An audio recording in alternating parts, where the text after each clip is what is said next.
Bismillahirrahmanirrahim. Assalamualaikum warahmatullahi wabarakatuh. Apa kabar anak-anak ibu yang soleh dan solihah? Baik dan sehat kan? Ya, semoga kita semuanya senantiasa ada dalam lindungan Allah Subhanahu wa ta'ala. Anak-anakku sekalian, pada kesempatan kali ini Ibu akan menyampaikan materi PAI dan Budi Pekerti mengenai ibadah puasa dengan tema pengertian puasa dan ketentuan-ketentuan puasanya. Sebelum kita belajar, mari kita awali dulu dengan berdoa. A'udzu billahi minasyaitonir rajim. Bismillahirrahmanirrahim. Raditu billahi robba wa bil islami dina wa bi Muhammadin nabiyyan wa rasula. Rabbi zidni ilman warzuqni fahman. Rabbi shrahli sadri wa yassirli amri wahlul uqdatam min lisani yafqahu qawli. Amin.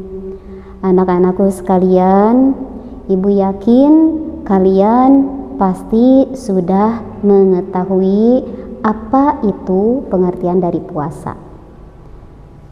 Ya, puasa menurut bahasa adalah saum yang artinya menahan.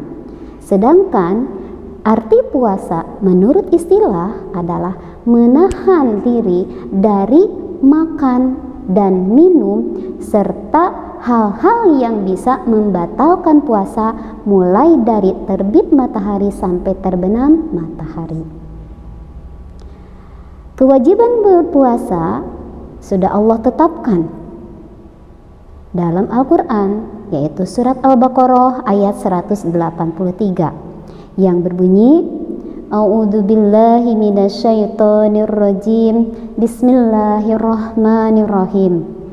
Ya ayyuhalladzina amanu kutiba alaikumusiyam kama kutiba alal ladzina min qablikum la'allakum tattaqun.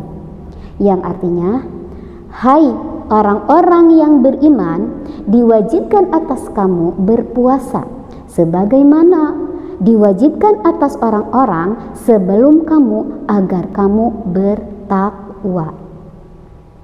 Apa itu takwa? Takwa adalah menjalankan perintah Allah dan menjauhi larangannya. Beberapa ketentuan puasa diantaranya yaitu syarat sah wajib puasa. Apa saja syarat sah wajib puasa? Yang pertama, Islam. Yang kedua, berakal sehat. Yang ketiga, balig. Nah, balig, batasan balig untuk perempuan yaitu apabila seorang perempuan sudah haid ya atau datang bulan. Suka disebut datang bulan. Kalau batasan balig untuk laki-laki, apabila seorang laki-laki dia sudah pernah mimpi basah, maka dia sudah bisa dikatakan balig. Nah, adapun syarat wajib puasa yang keempat yaitu kuat, baik kuat jasmaninya ataupun kuat rohaninya. Maka semua itu diwajibkan untuk puasa. Sekarang syarat sah puasa. Syarat sah puasa diantaranya yaitu Islam. Dia beragama Islam, maka dia sah berpuasa. Kalau orang non-Islam, non-Muslim, maka tidak sah puasanya. Meskipun dia berpuasa, maka tidak sah puasanya. Yang kedua yaitu berakal sehat. Ya, berakal sehat berarti dia tidak dalam keadaan gila ya atau hilang akal. Nah, kemudian syarat sah puasa yang lainnya yaitu mumayyiz. Apa itu mumayyiz? Mumayyiz itu adalah orang yang bisa membedakan antara yang baik dan yang buruk. Kemudian syarat sah puasa yang keempat yaitu suci dari hadas besar. Berarti dia sedang dalam keadaan suci, tidak sedang dalam keadaan haid ataupun nifas. Yang kelima, mengetahui waktu puasa. Itulah syarat sah puasa. Kemudian ada juga rukun puasa. Apa saja rukun puasa itu? Yang pertama adalah niat pada malam hari. Jika kita mau berpuasa, maka kita harus niatkan dulu dalam hati sebelum kita melaksanakan puasa. Baik di malam harinya ataupun di pagi harinya itu boleh. Yang kedua, rukun puasa adalah menahan dari segala yang membatalkan. Ya, seperti misalnya makan, minum, melakukan hubungan suami istri untuk orang yang sudah dewasa, itu ya. Kemudian juga lain-lainnya. Nah, itu adalah rukun puasa. Kemudian ada juga hal yang bisa membatalkan puasa. Apa saja yang bisa membatalkan puasa? Oke, yang bisa membatalkan puasa diantaranya yaitu pertama, makan dan minum disengaja.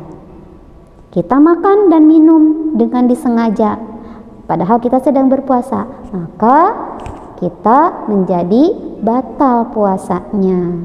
Kecuali kalau misalnya kita lupa, maka itu masih diperbolehkan. Tetapi ketika kita ingat bahwa kita sedang berpuasa dan lupa, maka segera hentikan makan dan minumnya.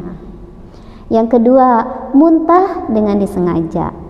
Ya, kadang kita suka iseng ya memasukkan jari kita ke dalam mulut, maka akhirnya muntah. Nah, hal seperti itu berarti disengaja, maka puasa kita pun akan menjadi batal.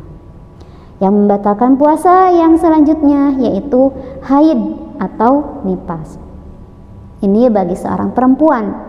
Ya, apabila seorang perempuan sedang melaksanakan puasa, kemudian di tengah waktu-waktu puasa itu keluar darah haid, maka puasanya pun batal. Dan yang keempat adalah hilang akal. Orang yang tadinya normal, orang yang tadinya sehat, tiba-tiba dia stres dan hilang akal, maka dia akan batal puasanya. Dan yang kelima adalah murtad. Murtad itu adalah orang yang pindah ke agama lain.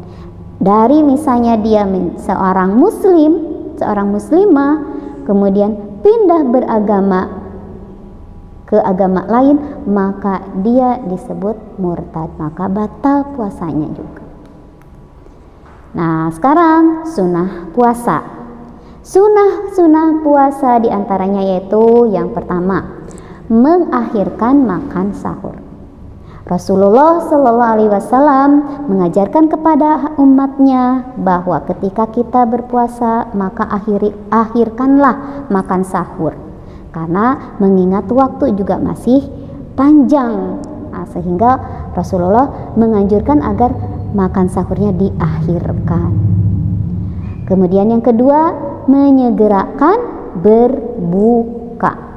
Apabila kita sudah mendengar azan maghrib waktunya berbuka, maka segeralah berbuka. Jangan dinanti-nanti. Jangan mentang-mentang kita masih kuat, kita masih bisa sanggup berpuasa beberapa jam lagi. Itu tidak dibenarkan, karena ketika kita mendengar azan maka disunahkan untuk menyegerakan berbuka. Yang ketiga yaitu berbuka dengan yang manis.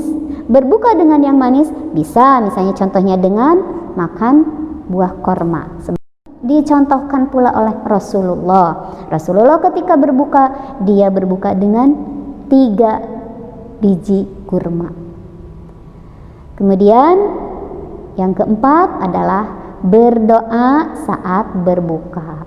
Ketika kita mau berbuka, maka awali dengan doa. Karena Rasulullah pun mengajarkan kepada kita, setiap pekerjaan, setiap hal yang akan kita lakukan, awali dengan doa. Ada yang tahu doanya? Ya, banyak doanya ya. Di antaranya yaitu Bismillahirrahmanirrahim. Zahabal zama'u wabtallatil uruqu wasabatal ajru insyaallah. Telah hilanglah dahaga, telah basahlah kerongkongan, semoga ada pahala yang ditetapkan jika Allah menghendaki. Hadis riwayat Abu Dawud. Nah, anak-anakku sekalian, itulah materi ibadah puasa yang Ibu sampaikan. Mudah-mudahan kalian bisa memahaminya, ya, bisa mengikutinya dan bisa melaksanakannya dengan baik. Sekarang Ibu akan memberikan pertanyaan sebagai latihan dari pembelajaran kali ini, ya. Yang pertama, apa pengertian puasa? Pertanyaan yang kedua, siapa saja yang wajib puasa? Kemudian yang ketiga, perintah puasa terdapat dalam surat apa? Pertanyaan yang keempat, sebutkan salah satu syarat wajib puasa. Dan pertanyaan yang kelima, yang terakhir, apa yang dimaksud dengan mumayyiz? Oke, alhamdulillah pembelajaran pada kali ini sudah selesai kita laksanakan. Ibu ucapkan alhamdulillah. Sebelum kita akhiri, mari kita berdoa bersama-sama. Alhamdulillahirabbil alamin.